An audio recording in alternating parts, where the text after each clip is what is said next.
Kidnapping, séquestration, torture, exécution, ils ont cramé le corps, ils l'ont enterré dans la forêt, mais...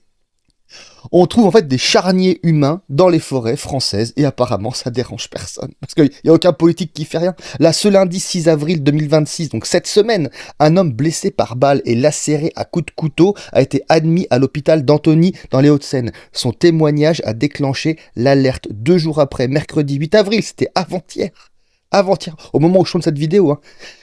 Battu. Il y a une battue qui est organisée par les gendarmes et là ils retrouvent un cadavre partiellement incinéré dans une zone boisée au sud de Château-Thierry dans l'Aisne. On a retrouvé un charnier humain parce que une des 2 victimes y a échappé. Et elle a pu donner l'alerte. Mais combien de victimes sont enterrées partout en fait?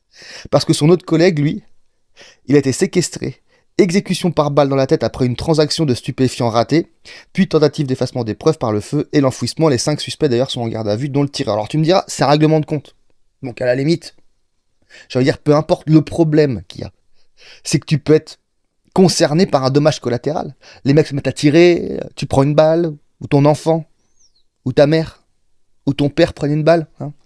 Parce que la police, parce que surtout les politiques ne font pas leur boulot. Si tu penses comme moi, n'hésite pas à t'abonner, tu vas voir. Tous les jours, je raconte des faits divers comme ça, je te parle de choses qui se passent en France, à côté de chez toi. Il faut qu'on se réveille, les amis. Rendez-vous compte que la violence est partout sur le territoire français.